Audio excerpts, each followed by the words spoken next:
Ladies and gentlemen, welcome to the Straight Red Football Channel. It's your boy Silent K. I'm here with Deals. I'm here with O-Guns. Another week, another chapter, another story at the theatre. Actually, it didn't even take place in the Theatre of Dreams, mate. But another story at Manchester United. We're going to be discussing quite a few things here. In regards to United, we're going to be talking about City versus Liverpool. And obviously, we're going to do our straight red as we usually do. But before we do all of that, don't forget to subscribe.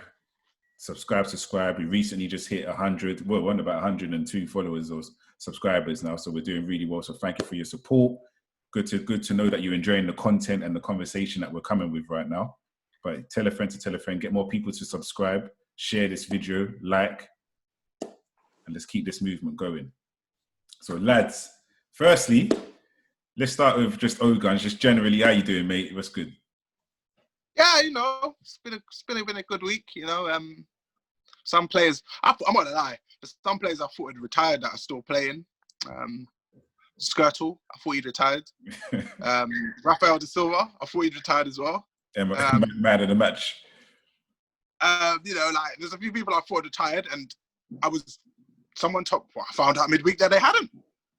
They still got legs and everything that they can put in a performance. So, other than that, obviously US elections, but I think we should focus on the football. And yeah, it's just interesting to see when players come back and, to perform at the top level. I hear you. Deals, what are you saying? Yeah, no, man, I'm all right. I'm good. Yeah, been a good week. Been a good few weeks, actually. Obviously, my boys, I'm trying to say, looking a lot better. Clean sheets. Some shocking results this week, I have to admit. Some shocking results from even last weekend as well. Some shocking results. So yeah, but all in all, been good. What about you, man? How you been? Yes. But you know what? Yeah, I was having a relaxing weekend. You know what I mean? I had a little break. You know what I mean? Extended days. Came back on Tuesday. However, on Sunday it was a bit peak. Yeah, when I think it was Sunday. Was it Sunday that Man United lost to Arsenal? Yeah, it was Sunday. Sunday. Yeah, Sunday. Another shocking performance, and then obviously when man returned, obviously what happened on Tuesday as well. You know what I'm saying? What happened Tuesday? Sorry, yesterday. See, you losing. The day track of the days, bro. I'm in that passenger seat with Ollie blood all over the place, bro. Skidding, bro, on ice. Yeah, man. But so yeah, that's how we're gonna start, man. We're gonna start with Manchester United. So I just want to share my opinion and my views on a couple of things, and why I think these main results and why these results happen and what's kind of led up to this, in my opinion. So United have had this is a typical reign under Ollie in terms of roller coaster. You call it a roller coaster. 1 minute it's peak performances, next minute it's just disappointment and no enthusiasm. And for me, when I'm actually looking at it, you can definitely see the writings on the wall for Ollie now.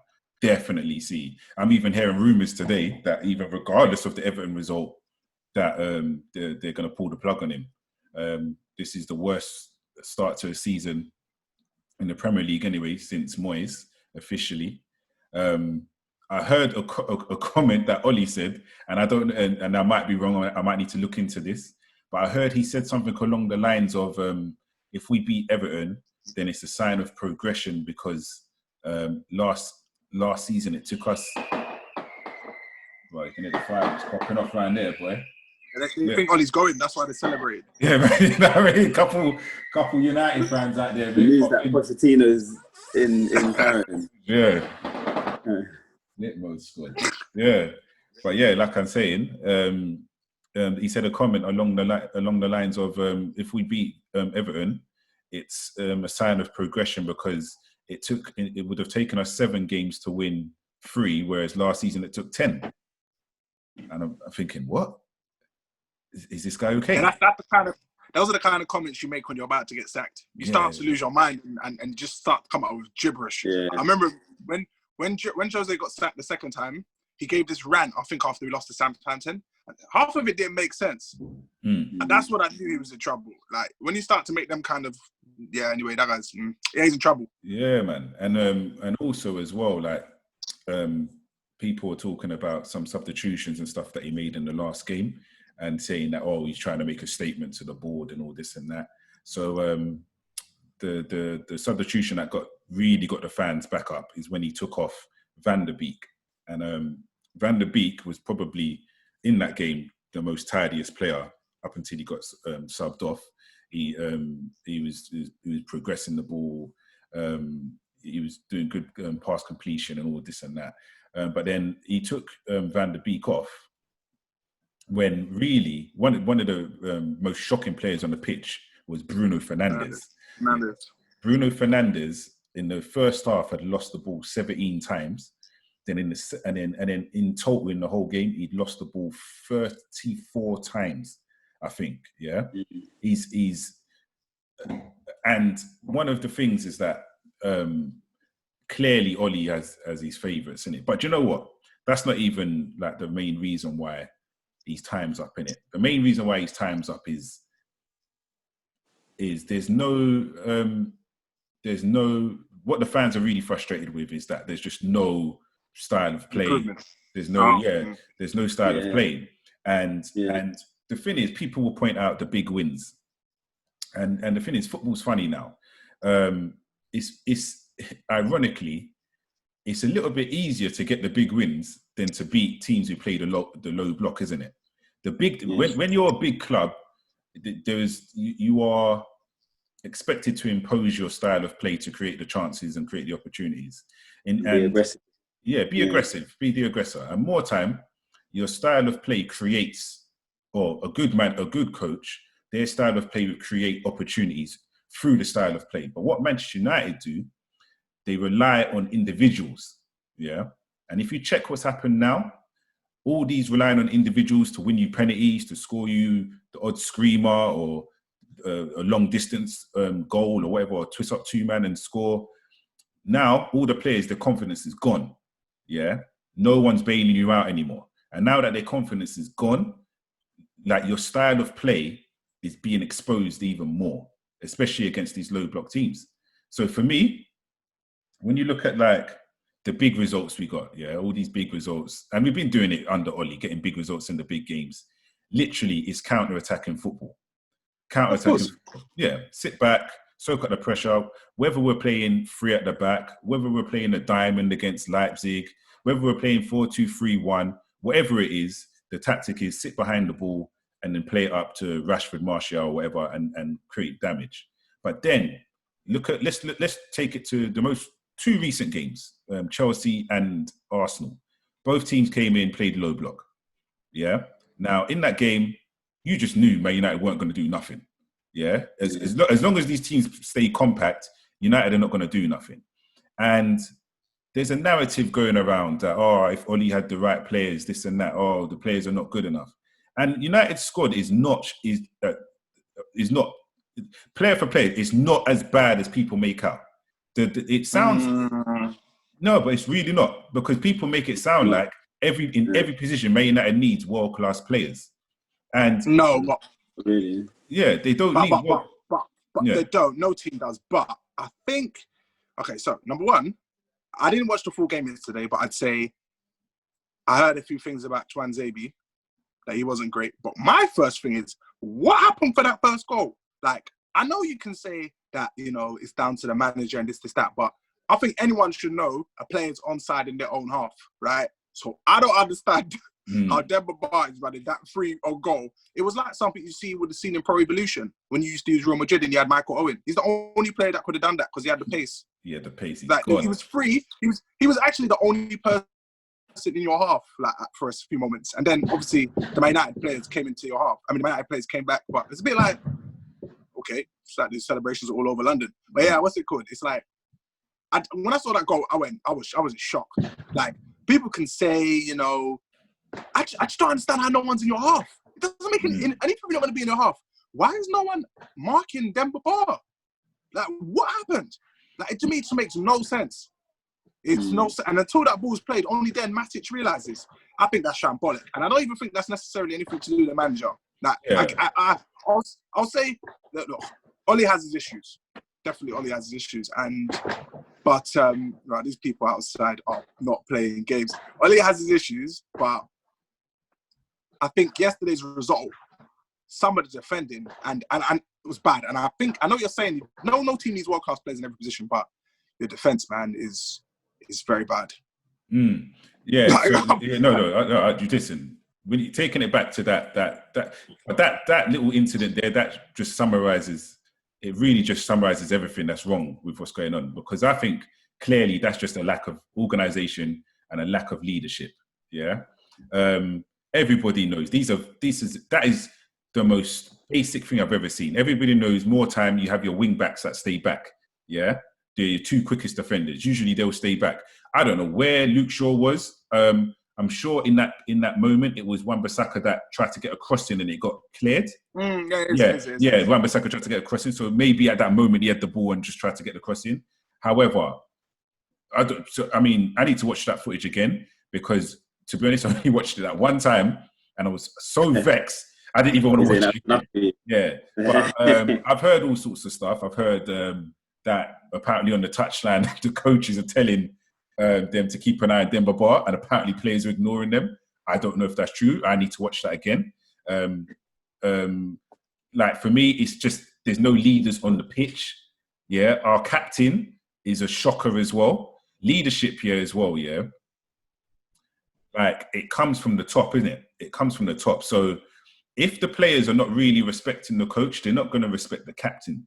Do you understand? Because he's that guy on the pitch, isn't it? He's the guy you chose. So I feel like that there's so much going wrong. Now, little asterisks here that I want to put in as well. Obviously, like I'm not one of these people that's going to dismiss the point of the influence that the owners and all this and that have on how the coach goes about building their team. Did they get who they want? All this and that. That's obviously a big, big, big problem. Yeah, but in the simple fact. Oh, man's having a howler out here, cuz. You moving like ever, bruv. The style of play and stuff. Like there is nobody that can tell me they've clearly seen an identity for United of how we play. And listen, like this I'm literally just my energy for it is just dead right now. I'm just, you know what I mean?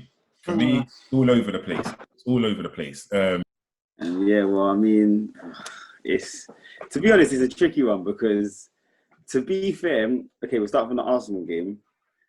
For me, you lot lost, and obviously that's the bottom line. But there wasn't really much in that game. If you take away Pogba's mistake, that game looked like it was going to be a stalemate. Do you get what I'm trying to say? So I just feel like it's weird. It's weird. To be honest with you, it's hard to say. Me personally, I don't really think Ollie's the man for the job, innit? Like he's not. In terms of where United want to go, Ollie's not really the manager that can take you there. He's shown it really. He hasn't really got a style of play. He doesn't really know his best team, and it's clear because, for instance, in the Chelsea game, he selects a certain side with Daniel James, Matt, Fred, things like that. And then he goes into the Arsenal game, and then he goes and plays like the three-man midfield with Fred, McTominay, and Pogba, with Fernandes in front. And it's a bit like, what's your plan? They're both big matches. Why have you got two different sides? I know it's two different setups. I know he's facing two different teams, but like when you have your style of play and your system, you play to that, innit? Like Klopp plays his team, like Pep plays his team. He doesn't fix. It's weird. I feel it for United fans. I've got a lot of United fan friends and that, and like no one's happy. I feel it for you guys, but yeah, it's just one of them ones really. I think it's time for Ollie to move on. Okay. Yeah. Guns, what do you think's going on with Ollie? I think Ollie needs a new deal and he needs the backing of the board. I think he needs more time. I think with the right players, Oli can come good. I think the Man United fan base should show faith in one of their legends, because I think he's on the right track. You know what though? Yeah? I don't like Man United, so I want him to stay forever. And to be honest, look, with Dill's point about the changing of the teams, the things I would say to defend at least slightly is that obviously there's a lot of games. So with a lot of games, obviously he's gonna have to rotate. The formation on Sunday was shocking. Like we know it was never gonna work. When you play a diamond, I think I've said it before. When you play a diamond, you need more legs in the team. Like you can't have. I just don't think you had the legs in the team. And when you're playing the diamond, that means your left and your right mid are going to have to, in essence, go out to deal with fullbacks at times and stuff like that. And I don't think the guys, well, particularly Pogba, I don't think that's really his kind of thing. And to be honest, that's what led to the penalty, right? Because he was trying to deal with Bellerin and he fouled Bellerin. So I think you don't want that kind of player like Pogba going out to deal with that. I just don't think that's the thing for him. So I think if you've got maybe like, I think to play a diamond, you need someone at top who's of the diamond who's like, when AC Milan did, they had Kaka. Kaka's really quick. You need someone who's quick and really skillful. But I think it's not suited for Fernandes. I don't think it's suited for Pogba. I don't think it's suited for the players you're playing. So yeah, that's that on the diamond. I think, look, in terms of Oli, look, let's put it this way. The Man United brass, or whatever you want to call them, the management, in essence, using them as a shield. To some extent, the last 3 or 4 Man United managers probably haven't had the players that they've needed. They probably haven't been given the time that they needed as well. Some people would say maybe Jose was given enough time, but it seems like he's maybe changing things around slightly at Tottenham. We'll see where that goes. But I don't know. I think if you sack him, I think Potter's a good manager, but I don't know, man. I think you can't just keep sacking people all the time, especially if you're not really going to back them properly. I feel sometimes that's a bit, some of the stuff may not. And I think it's confusing because sometimes they want to pay the money for certain players like they did for Maguire, but sometimes they say they won't, like they did it for Sancho. Like, and sometimes they overpay. And when you overpay, you know, when you make mistakes overpaying, everyone's going to take you for a mug to some extent. So I think there's so many issues. And I don't think Oli's the right guy, but he where we are, and he's there right now. So we'll see what happens, I guess. So, and obviously you just mentioned the whole Pochettino stuff, isn't it? So obviously rumours have come out today that Man United have had some serious conversations with him. I know he was on Sky Sports on Monday. He was talking big, and he was saying a lot, and a lot of Man United fans have got a bit gassed off of that.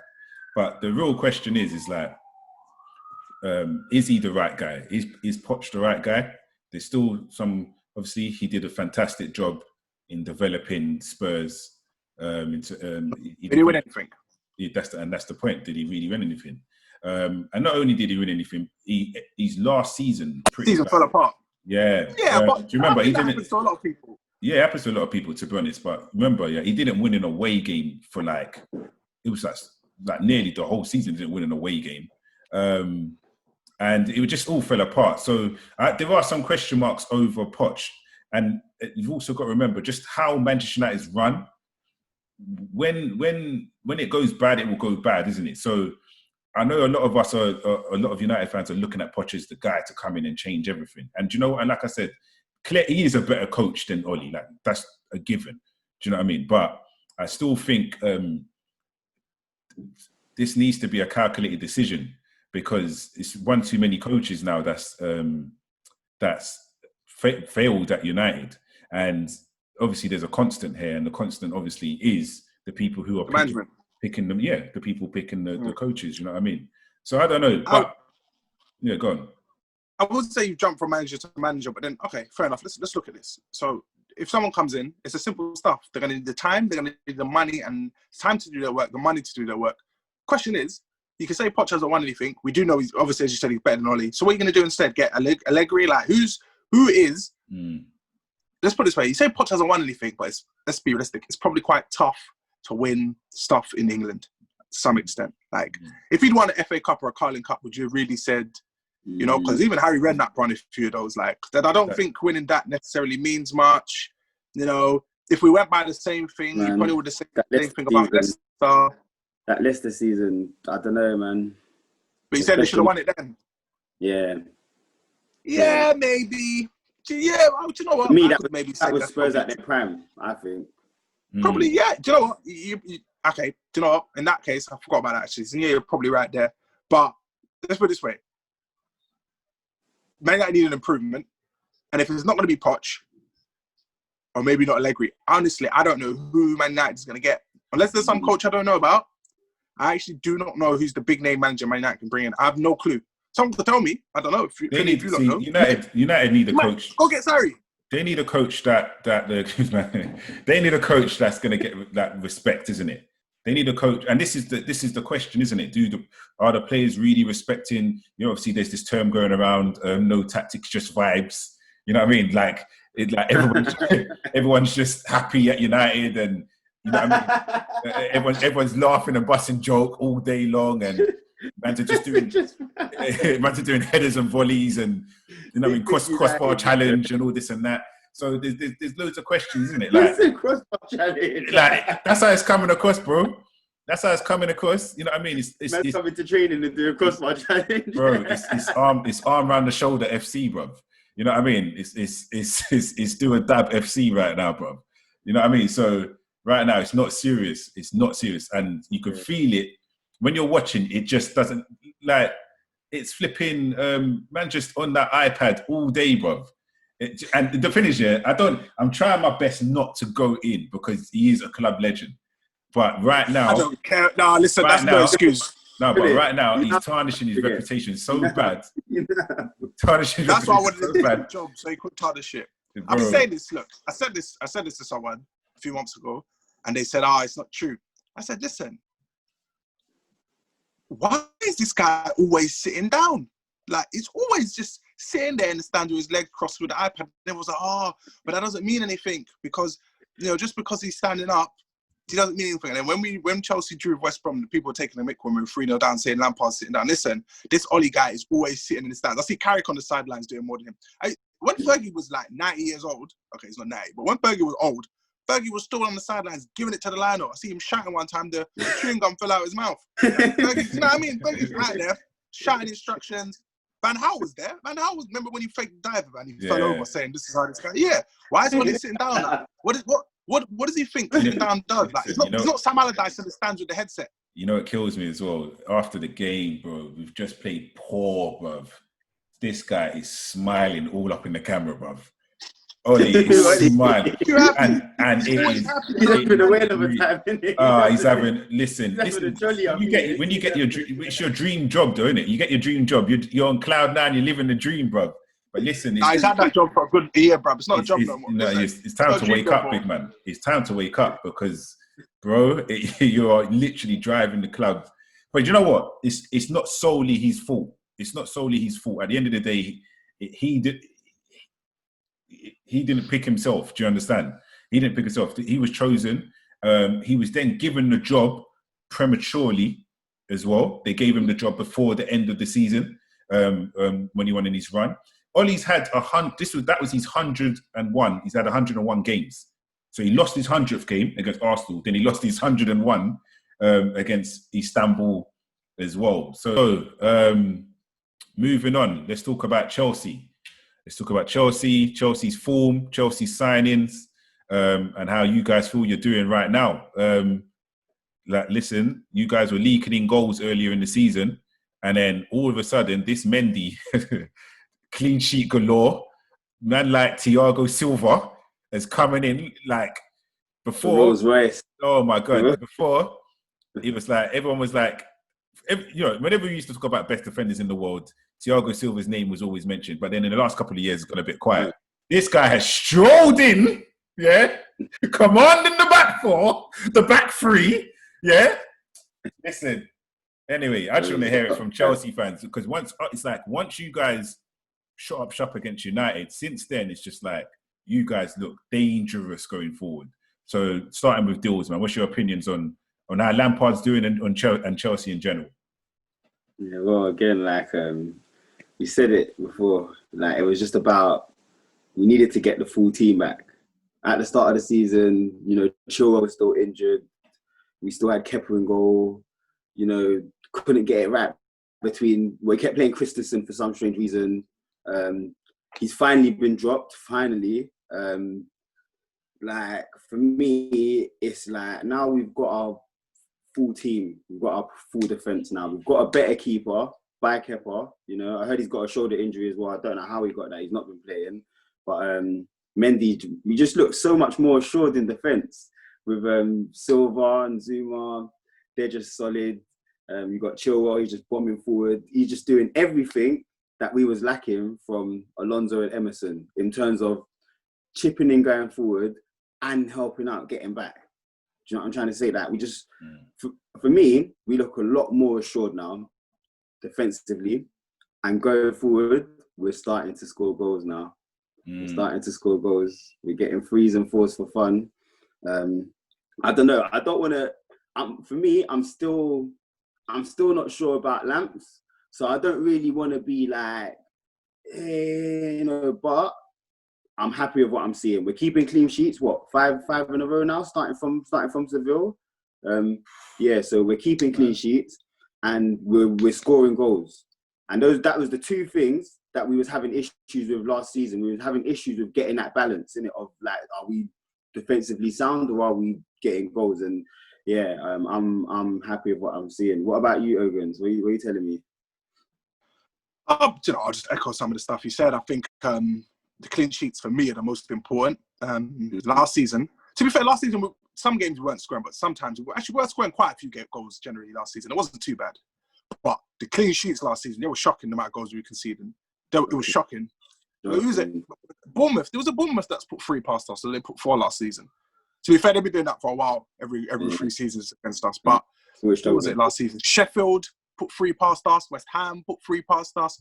Mate, the 3s were going in like it was cricket or something. You know what I mean? It was just 3s all around. So fun. But United. I think you're right. Yeah, United 4 and 2, like Liverpool 5, Arsenal 2-1. That time they put 2 past us. You know, I think. I don't know what's going on.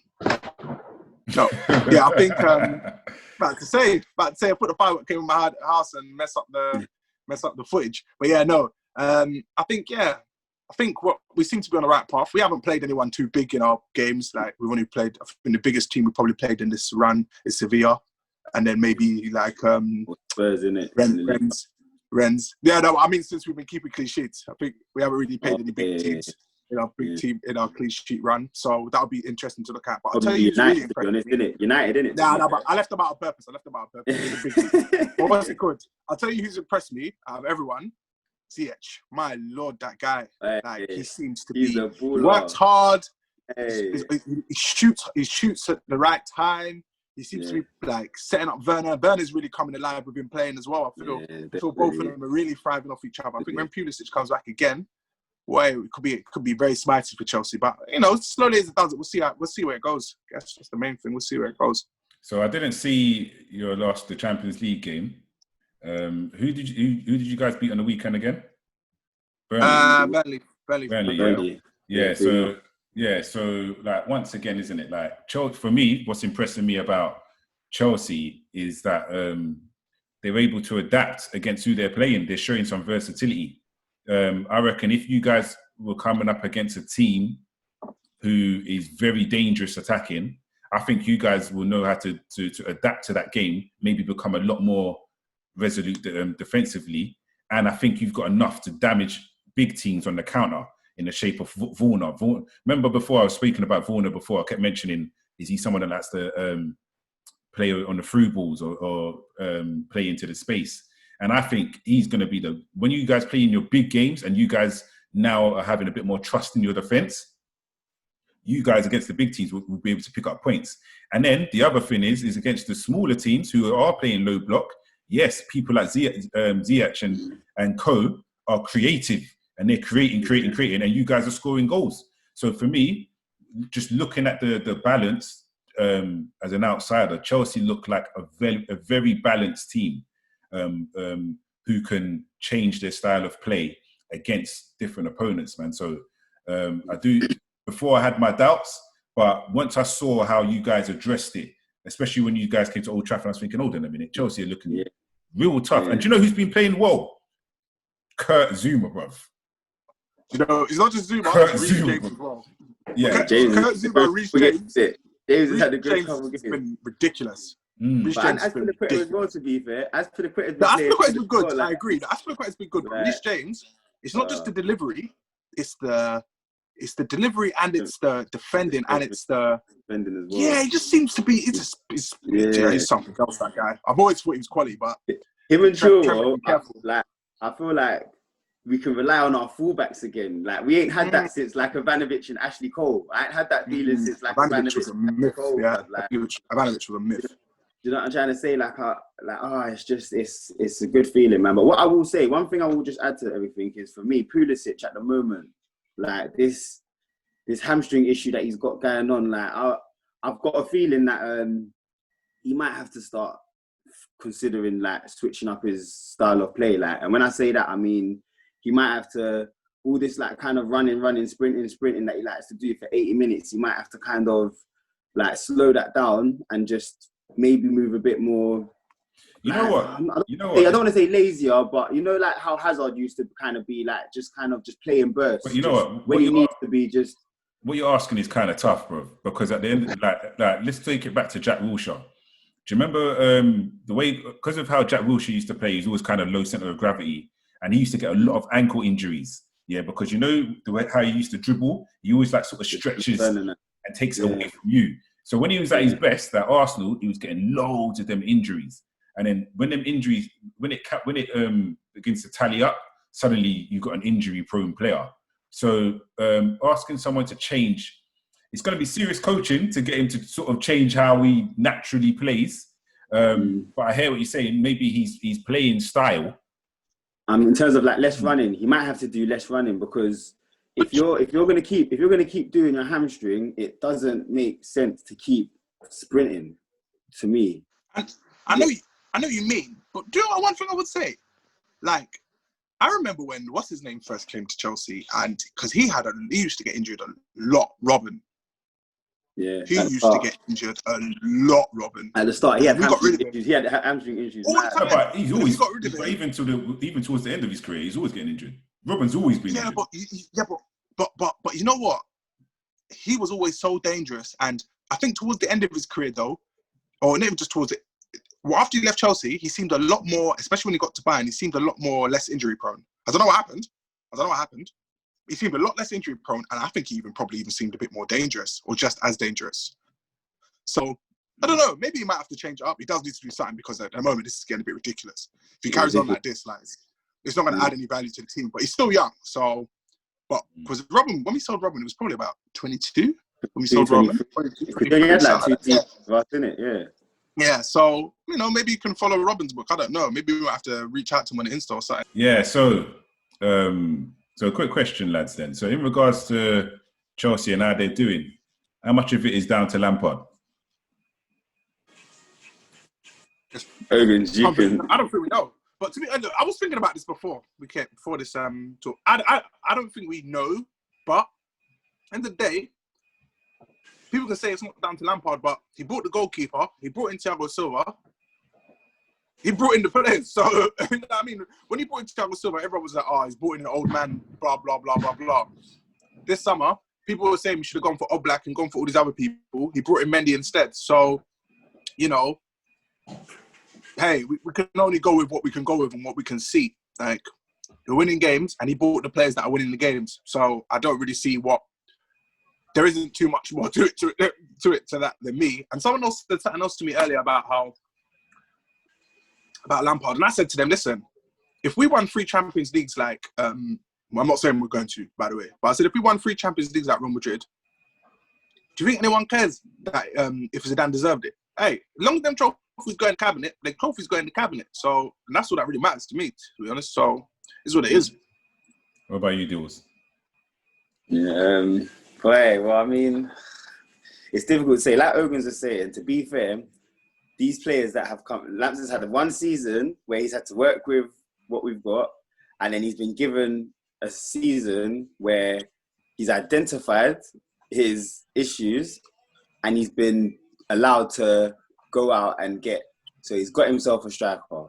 He's got himself a creative player in Havertz. He's got himself a defender. He needed a fullback. He got himself a fullback. He needed a centre back. He got himself a centre back. Do you get what I'm trying to say? So I mean, the board's given him a chance to identify what he needs and given him the chance to spend as well. And to be fair, credit where it's due. Like, for how bad we played last season, like, we still finished fourth. Like, Lamps needs to have a lot of credit for that. Like, he didn't get to sign nobody. We just lost Eden Hazard, so we literally had no identity in terms of, you know, where it's kind of like, where do we go from there? He managed to get Champions League spot, so credit where it was due. He deserved this freedom, to be honest. One thing I will say is I was a bit questionable in terms of his tactical kind of like prowess, but he's impressed me a lot of recent times, and especially the United game. That's one thing I want to highlight. I'm really impressed.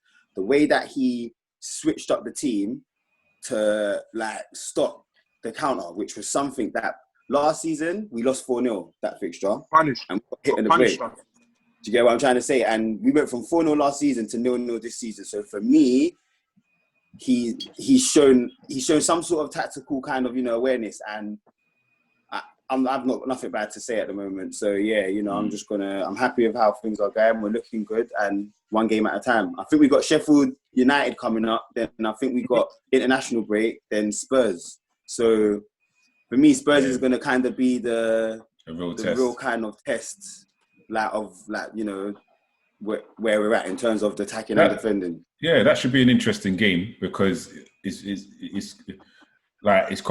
be quite interesting to see how Spurs set up and how you guys approach that. You know what I mean? Are Spurs going to try to go front foot? Where is the game? I'm not sure. I think we're away. Yeah. To be fair, right now, home and away, I'll double check. Home and away really doesn't even matter. But it would be interesting to see, however Spurs set up, and to see how you guys. It's at the bridge. It's at the bridge. Okay. Yeah. Okay. All right. So that should be an interesting game, man. But yeah, no. Okay.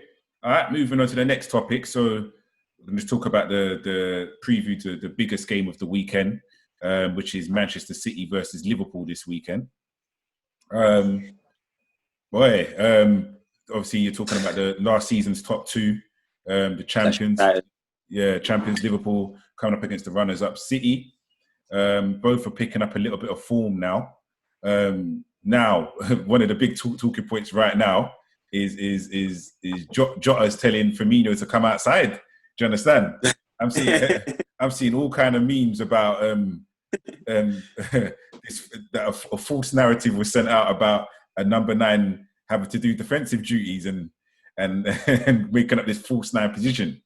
But now, obviously, Jota's just bagging goals for fun right now. City, it looks like Ruben Diaz and Laporte have now become a steady partnership now. So they look to be getting a little bit more better defensively. And also, I've seen that Jesus is back from injury, so I guess now they've got a number 9 again to focus on. And Aguero's back as well, isn't it? Who? I'm not sure. Okay. I'm not sure. Last time I saw him, he was putting his arm around lines. I'm not sure Aguero's back. I think he might be. I heard he might be. He played the other day, though, innit? He played the other day, though, didn't he? I swear. Yeah, but I think something might happen. I read something. I don't think he played midweek. I don't think he played against them. No, he didn't play midweek. Yeah, I don't think he played midweek. So who do you think, with Dills, who do you think is going to get the result in this game? How do you think it's going to go? I've just a little bit of background on that. I think Liverpool have won once in the last 4 games there. At the Etihad? Yeah. No. They don't win at the Etihad. That's hold on. No, they won. Something. That's including that. So the win I'm referring to is the Champions League away. Oh, do you know why? Oh, that was when they lost 4-3 that time or something like that, innit? Pep was naive in that game. So they lost last year because they got popped. I remember they got popped. But what happened the year before that? That was a draw. Was that Mahrez when he missed the penalty, or was that Anfield? No, that was at Anfield. I'll go through it now. I think they beat Liverpool that season as well. It was a high scoreline, I swear. So last 4 games at Etihad, last season they lost 4-0 at Etihad. Yeah, that was the end of the season. That one doesn't really count. Before that, they lost 2-1 at the Etihad. Liverpool. Aguero and Leroy Sané scored. Sane. I remember that. Sane. I remember that game. Badding it up that game. Yeah, but that game, Man City were panicking. Yeah. Because that's when Fernandinho cleared the ball off the line. Or was it John Stones? Someone cleared the ball off the line. I remember they were panicking, Man City. I think it was Fernandinho. They were panicking that game. And they always panic against Man City. They don't want it, bro. They do not want it from... Man City do not want it from Liverpool at all. That clock press is too much for them. Pep knows. He knows. Yeah, the win was in the Champions League. That was this is 2-1. This is 2-1. So that season Liverpool beat them 3-0 and then they beat them 2-1. Yeah. Yeah, so that game Salah and Firmino scored. Jesus scored straight. Yeah. And then before that, the one time before that is they lost 5-0 at Etihad. Yeah, but that was the Mane sending off when he kicked Figgy Edison. Mane sent off. Yeah. So Leroy Sané got 2 that time. Jesus got 2. So based on that form, how do you see this going? I'll let Dills go first.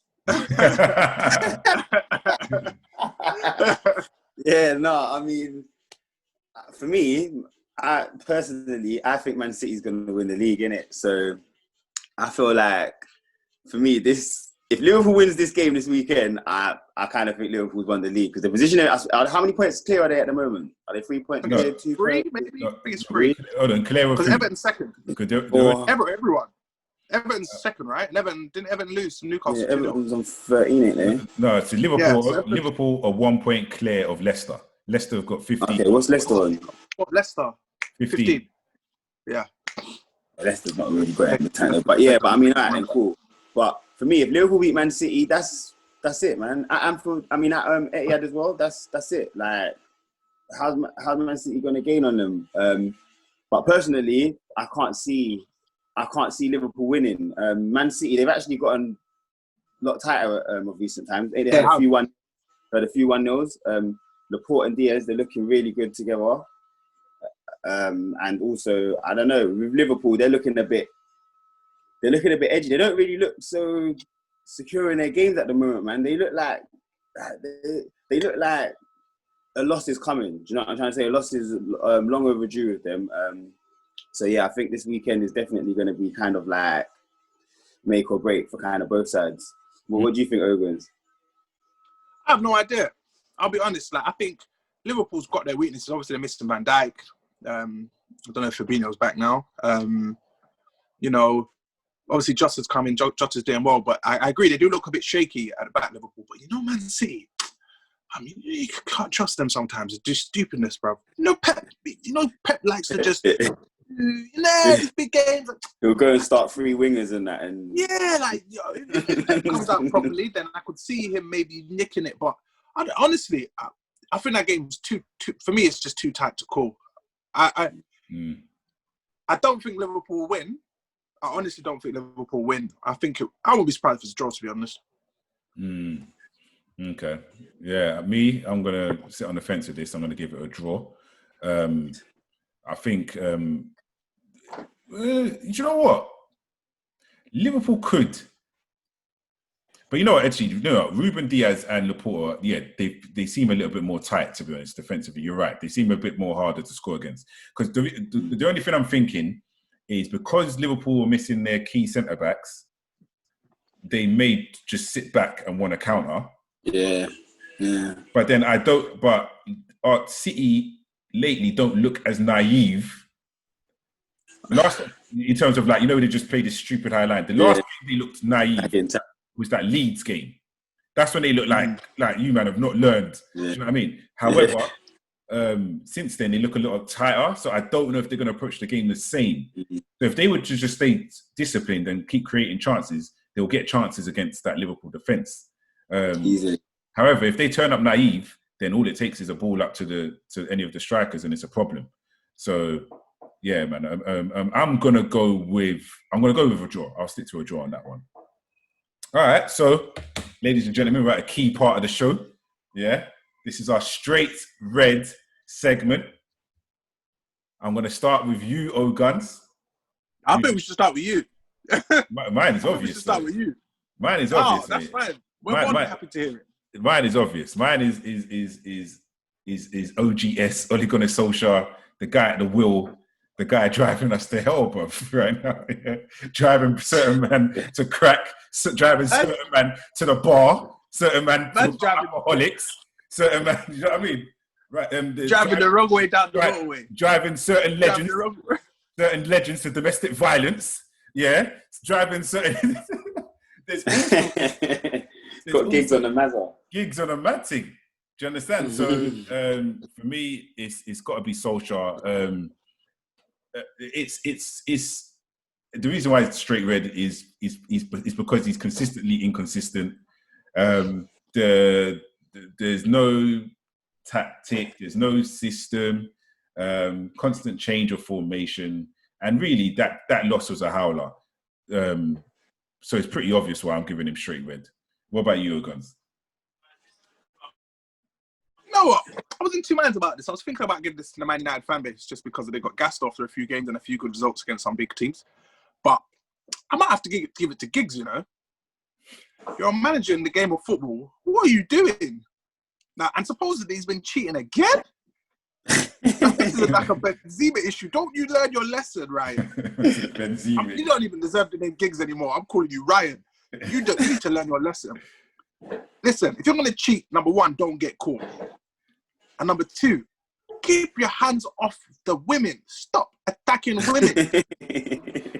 Like, I'm all for a little bit of role play and a little bit of aggressive something. But nah, Ryan, you went too far, man. So disclaimer, obviously this is all allegedly. And I, you know what I mean? And I haven't seen, has there been pictures of her or anything like that? Do you know what? There's been doctored footage I've seen of her, and to be honest, yeah, this is alleged. Look, this is alleged. It's Hey, alleged. listen, I'll be more than happy to retract my statement if she comes out with a picture of her face and there's no marks, and she says he never touched her. But as far as I'm concerned, the fact that they've also suspended Ryan Giggs for all sorts, we will say there's no smoke without fire. His house is burning down. His house is burning down. Right. All right, deals straight red. This week was tough for me, man. I think like you, but I'd probably have to give it to United. I just think the last two results has just kind of left you kind of in a bit of a like in limbo. Like I feel like right now it's the Tistel stick with Oli. I don't know. I mean, it's just coming off the back of beating PSG and Leipzig. You know what I'm trying to say? And then you go and lose against Arsenal and Istanbul. This is what I'm saying, though. like United can go and win the big games because it's a very easy tactic. Do you understand? Yeah. Especially against teams that are just playing into it. Do you know what I mean? Yeah. High line. It's very easy. Yeah. Do you know what I mean? Yeah. And a lot of fans are so tired of Oli now. They almost don't want to play against a big team. They want West Brom. They want these games because they know that these guys are going to come sit back and maybe they're going to have nothing to show for it. You understand? You see Solskjaer, yeah? I was thinking about it the other day. I've got a perfect analogy for Solskjaer, yeah? It's like playing, he's playing Tetris, bro. And you know, like, and when you're playing Tetris and it's getting real peak, bro, it's right at the top. And you're struggling to get the shape in, yeah? You're struggling to get the shape in, and then all of a sudden it's just about to die, and you get that the block. You get the straight line, and it drops all the way down again. That is Solskjaer's reign at Manchester United, bro. That is Solskjaer's reign. Tetris. Yeah, so, all right then, boy. So, all right, ladies and gentlemen, hope you've enjoyed the show. You've been watching the Straight Red channel. Don't forget to tell a friend, like, comment, subscribe, share. I hope you've enjoyed this show. Yeah, until next time, it's been Silent K, it's been O Guns, it's been Dills. Peace.